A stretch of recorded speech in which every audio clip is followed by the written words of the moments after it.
How you guys doing? Hi, Hans. How are you? Is the sound okay and the video and everything?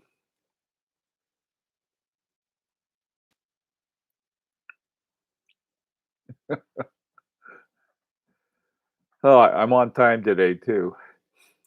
Uh, uh, Here's what I want to talk about. I want to get started real quick here because I think it's a really interesting thing. Uh, the last time I was talking about this watch, this is a watch from 1870. Hey, Bruce, how you doing? And the Uh, I've broken it already, by the way. I'll fix it. But it was, I, I play with my watches a lot when I make them. But in looking at this, is that you've got certain things. What?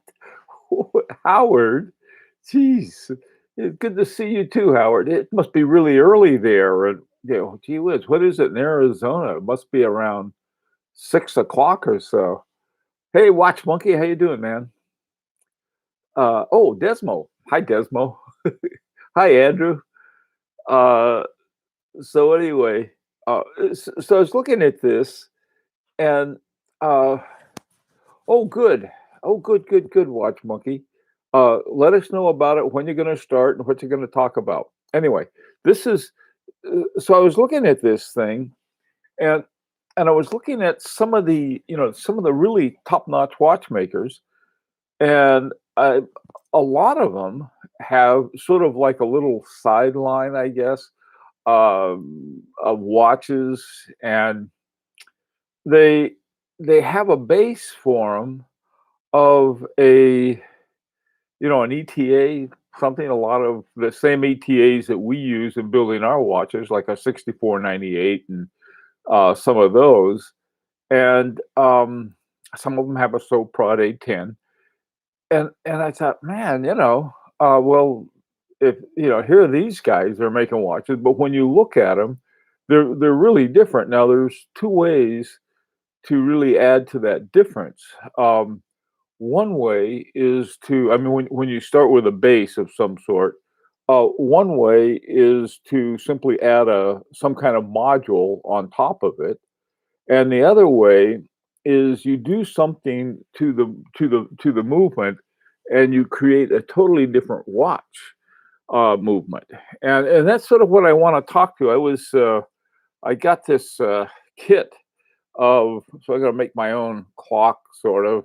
It's run by wind power, and it's looking at the different kind of gearing they have, and you have basically, you've got you've got the same thing. You've got, boy, I was on the gear train. You have what they call the center wheel and the first wheel and the second wheel and so forth down to the fourth wheel.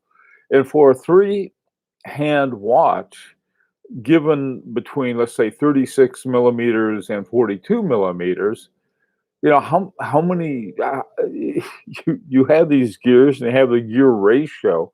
And so I was wondering, how much difference can you make to that and do different things?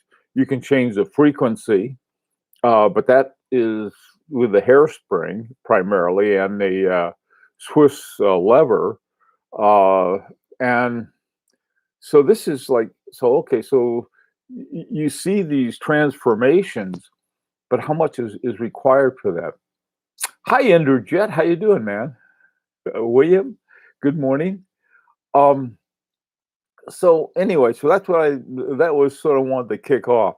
There was a watch. I'm trying to think. I was going through the AHCI, looking at some of their things, and there was this one guy who, more of a clockmaker, but he made one watch, and he used a 6498, I think. Yeah, I'm pretty sure it's a 6498. I don't know if it's a dash one or dash two, and the difference between those, one is 2.5 hertz, and the other one's 3 hertz. So, trying to figure out, but when you look at this movement that he's done stuff to, it's totally different. Um, Hi, Andrew, how you doing? So anyway, I just sort of like, so what happens when you have a finite number of years. I mean, I think you have a certain basic setup to a watch movement. You've got a barrel, and the power from the barrel is the spring, the mainspring, and then that goes down to the gear train, and then the escapement lets the power of the mainspring escape in a little twisty thing, and then this kicks the the hairspring back and forth so it makes these semi oscillations one direction and another. By the way, too, I've got on my Henry double hairspring, H Moser double hairspring, and one of the things this does, it's got two hairsprings going in opposite directions, so that they keep the main shaft, the balance shaft, from going over to the left or right because of the torque of only going one way. And it works. It really keeps excellent time. Hey, Thomas, how you doing? So anyway, I just wanted to get your opinion. I mean, you've got if you pay a lot for a watch, and good God knows we do, we pay a lot for a watch with a archaic technology. And when say archaic, I mean like it's a couple hundred years old. And looking at this thing, I've got no problem in thinking about, okay, what am I going to do to fix it now that I've broken it? I did that pretty quickly. What will I have to do? But if I look at it, it looks like I can open up just about any ETA or any of the other ones that I played around with that I've actually opened, or seen through the back of the case. And so I'm wondering, okay, so here you have this particular one. I think is around 40 millimeters. I think maybe a little bigger than that. But what this is essentially, a modern uh, mechanical wristwatch. So, what has to be changed now? One of the things, if we want to look at something really different that was done, is that this you can take George Daniels' um, coaxial escapement, and that cuts down on the friction and so forth. And that's a big deal. And the problem is, I was talking to a guy, this friend of mine, who's a watchmaker. He's a certified Rolex watchmaker and a few other things. He's also a former Grand Prix judge, and he was saying, those things are not easy to service. So, oh boy, it's always something. And so, anyway, uh, so that's sort of like where we are right now. With that. And like I said, I've been looking at these really brilliant minds, and they go in there and they change a bunch of stuff, or they create a module for it that they put on top of it, like Agonors. I don't know if any Agonors are top of ETAs, but I know that they're on top of Girard-Perregaux and a lot of other movements. But what they have is that their ingenuity is in terms of the sort of what you put on top of it, some kind of module of some sort. So anyway, like I said, I was trying to get a sense of, all right, so if somebody starts an ETA. By the way, too, let me just add this. I was looking at there was a guy who has his school project, WOSAP or whatever the watchmaker school I go to, and he was talking about his final project. And his final project was taking a 6498 and making it into a regulator. And basically, what he did, the 6498 has got well, 6498 has got a your center hours and your center minutes, and then it's got a sub-second down here, sub-hour seconds. And so what he did, he moved the hour hand up here. Now, how he did that, I have no idea. But it was like a school project. So it's not like, I guess it's wouldn't come under rocket science. And I've seen a lot of other movements that uh, people have done with their school projects.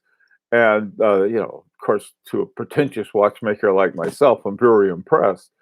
But, this is way beyond what I can even think about, really. Uh, so anyway, let's see. Hi, Jean-Claude. How you doing? And Gary, how are you? Okay. Okie doke. You guys are such a friendly group. Everyone's welcoming. Hi, guys. Okay, that's okay too. Uh, so anyway, like I said, I hope by this afternoon I'll have uh, part of my clock together so I can talk about some of the other stuff involved. Um, okay, Bruce, you got a show tomorrow? What kind of show do you have? Bruce, see you. Oh yeah, that's right. There's what are they called? Not the bouncers, but oh what is your show called? It's not the. I agree, Gary. Uh, the punters. Yes, Bruce and Tom have a great show called the Punters, and they talk about different things, and that's a lot of fun. Okay. Okay, Hans, very few movements are designed from scratch. I agree. I mean, I don't think that too many of them go back and they reinvent the basic concept of a mechanical movement. And so, but the question is that how many things can you do with a movement that just take I got one here. Here I've got my 2892. This is part of that project I'm still working on. And what this is, how many different variations of that movement can you make? Well, this is based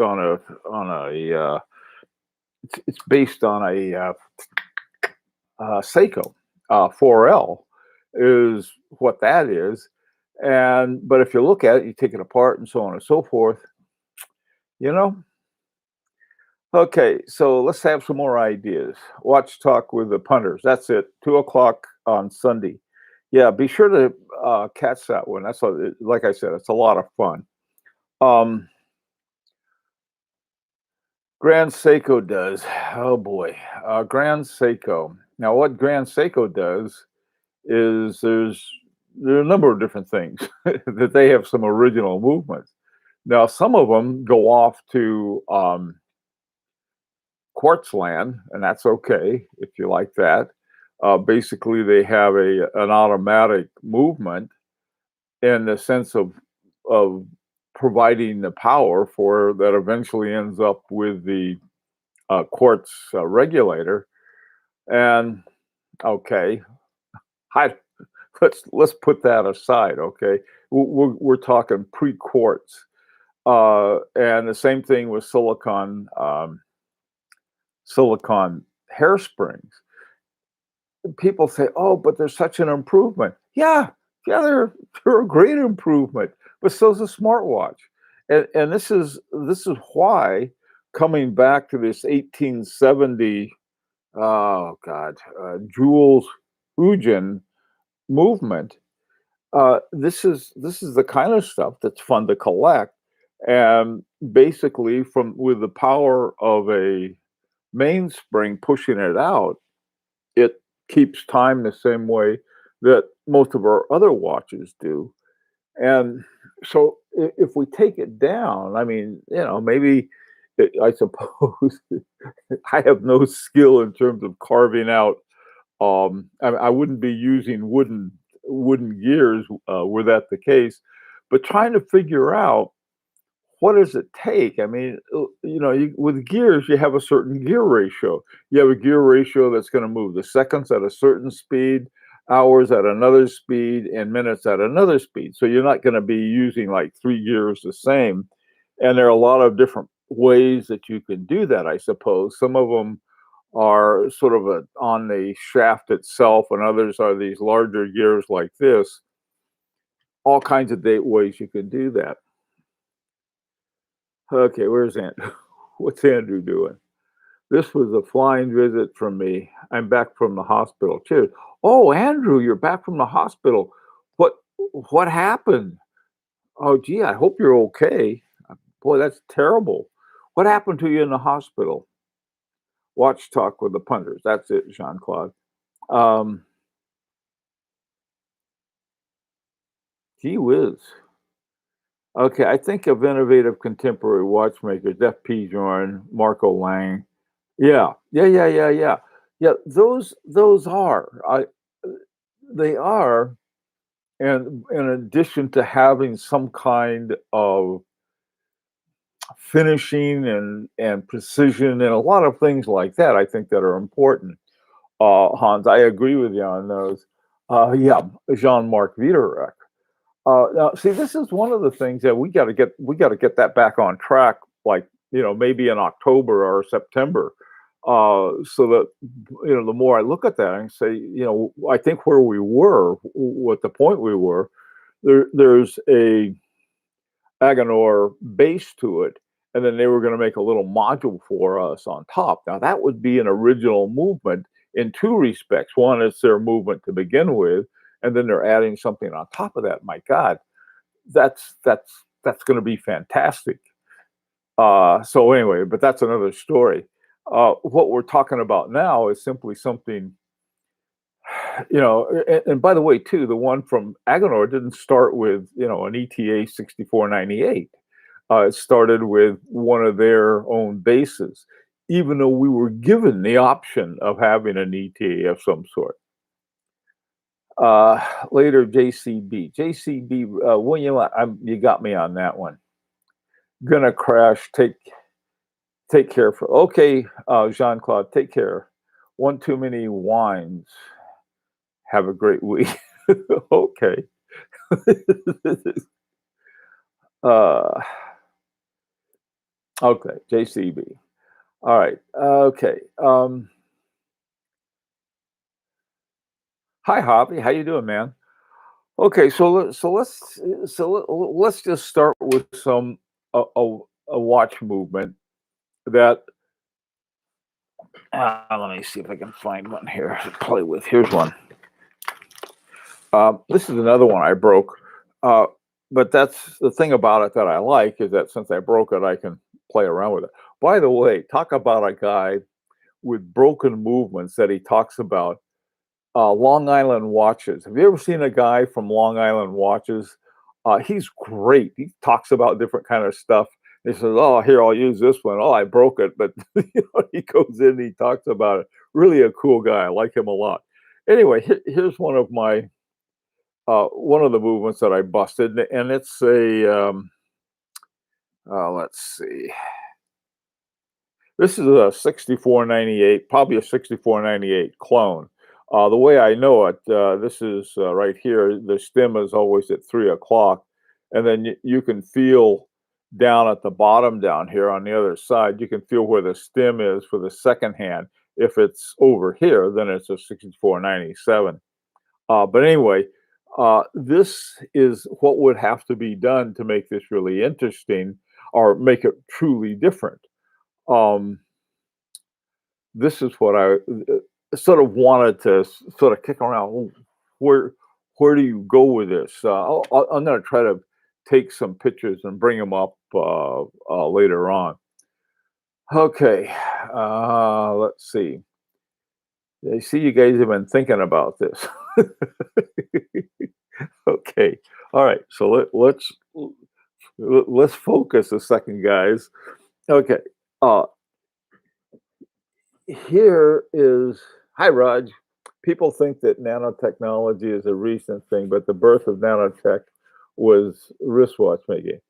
Maybe microtech. I don't know about nanotech, Roger. You're right. It's sort of like what it went from, what is it? Yeah, micro to milli to nano. But you're right. I mean, trying to deal with smaller things.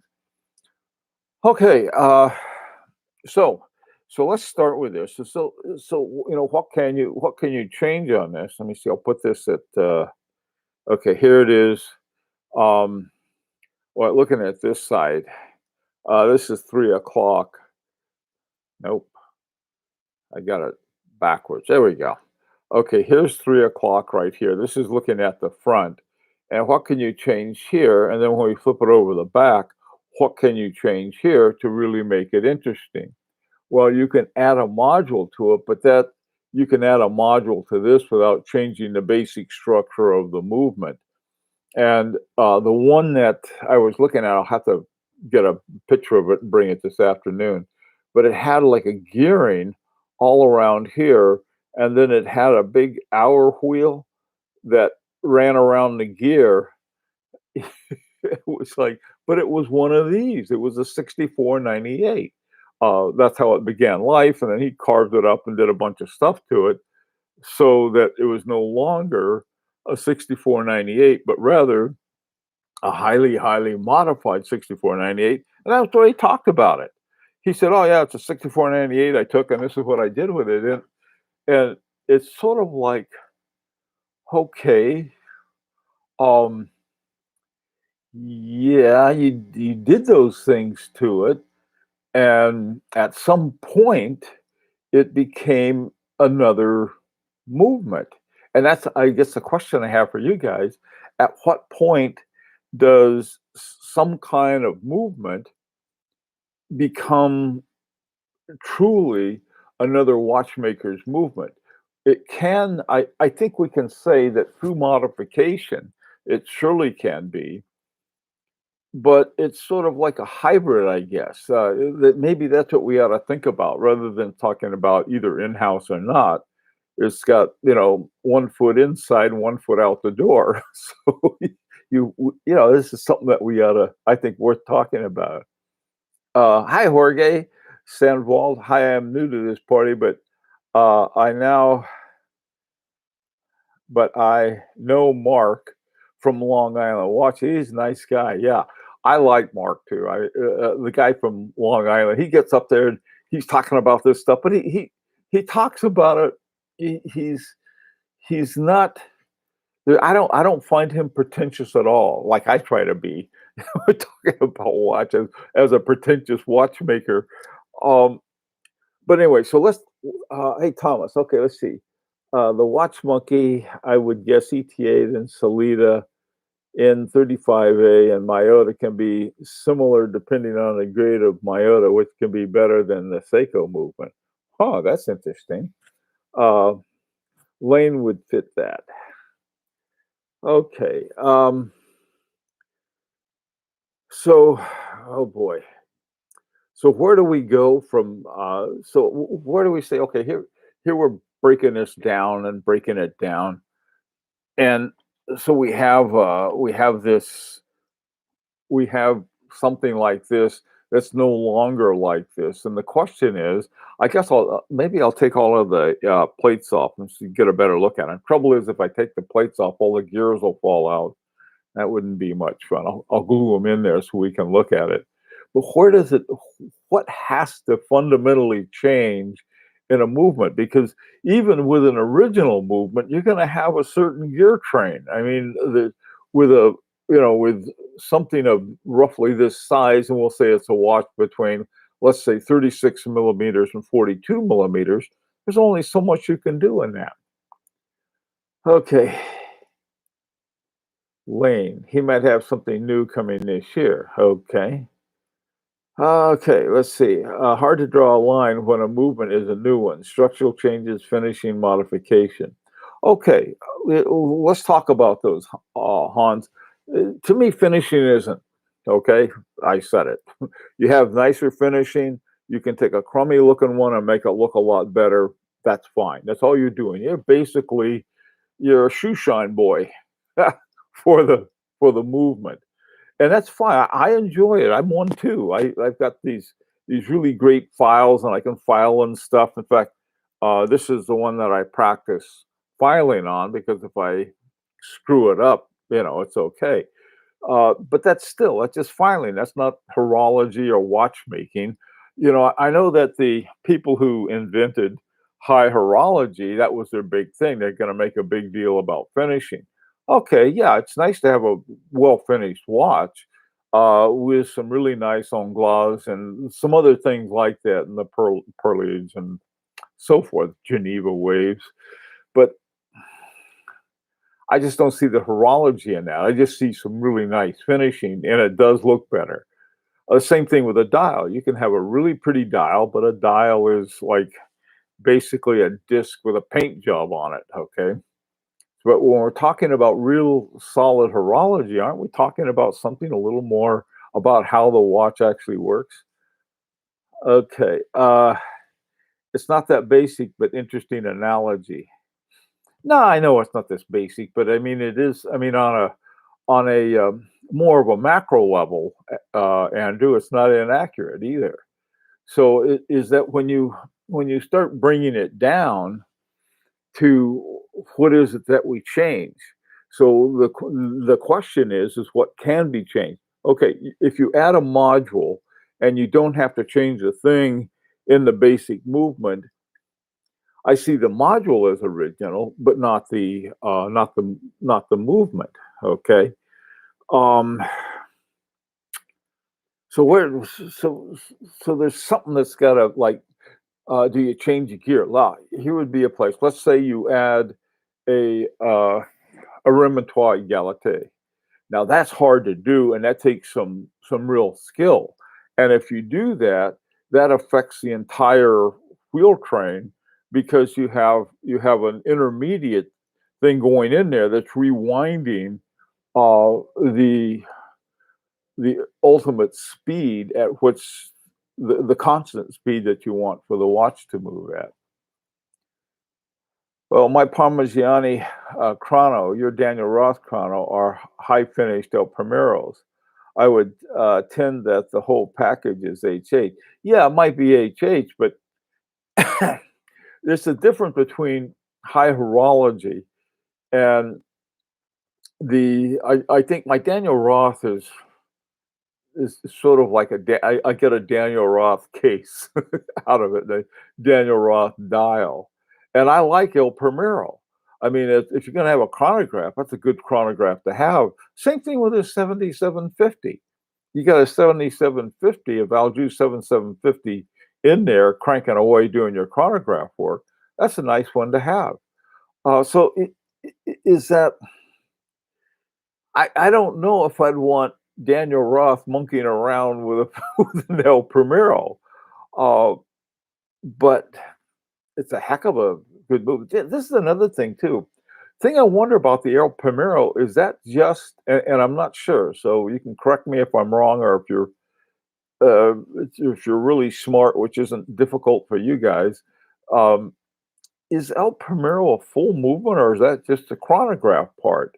That's what I was wondering because then I'm wondering, okay, what did Roth put underneath that the El Primero? Do you guys know that? What would you say to the last great structural change to a movement? George Daniels' introduction as coaxial escapement. Boy, that's a good one, Bruce. You're probably right too. I can't. Let's see. Um, You know, Andrew Strayer did some interesting stuff with, and so did Beat Hollerman, with both of them working with some interesting stuff with uh, resonance. But in both cases, you can say, "Oh well, that was uh, Javier." Javier was the guy who sort of discovered that Brigade did exactly 3 watches using a resonance, and so something really different. I don't know what that's a good one though. It's an integrated chronograph movement. So, Bruce, what you're saying is the El Primero is both the timekeeping as well as doing all of the chronograph stuff. Okay. The introduction of the silicon hairspring. Mm, Well, the thing is that it's it is that sort of like making a left turn over toward, because silicon and quartz are made of the same thing, basically oxygen and psyllium. So I don't know I've made it very clear that I don't think that silicon has any place outside of a smartwatch. If you want a smartwatch, get a smartwatch. And then, boy, silicon does a job there.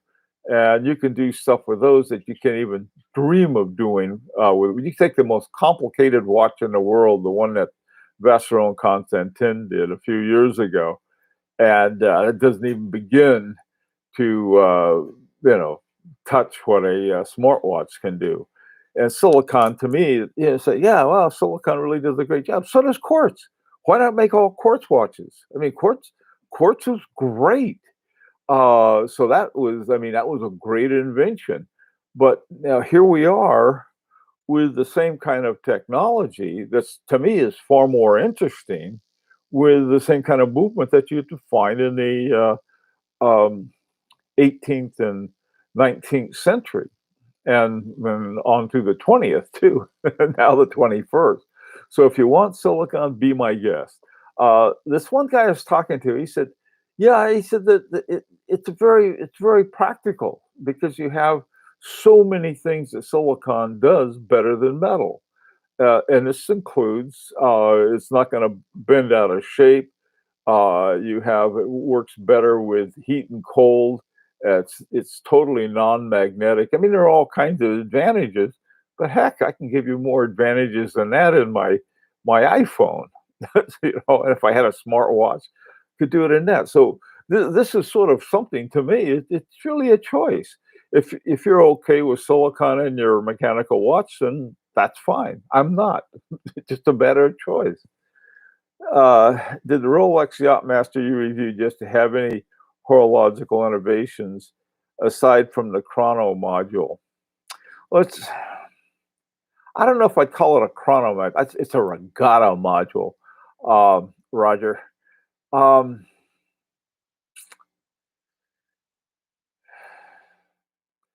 by the way, Hans, I agree. The detent escapement, that's another good one. Uh, Roger, I don't know.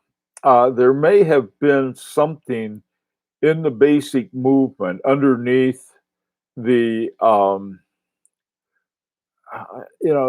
is it, the countdown and a lot of things like that, uh, or it could have been a module that they integrated with one of their existing movements, but I couldn't tell you for sure because I didn't look at that.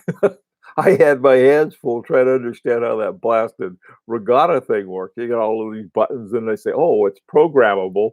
Oh, and by the way, too, the bezel was part of this whole thing. Man, I don't know. Hey, Vladimir, how you doing, man?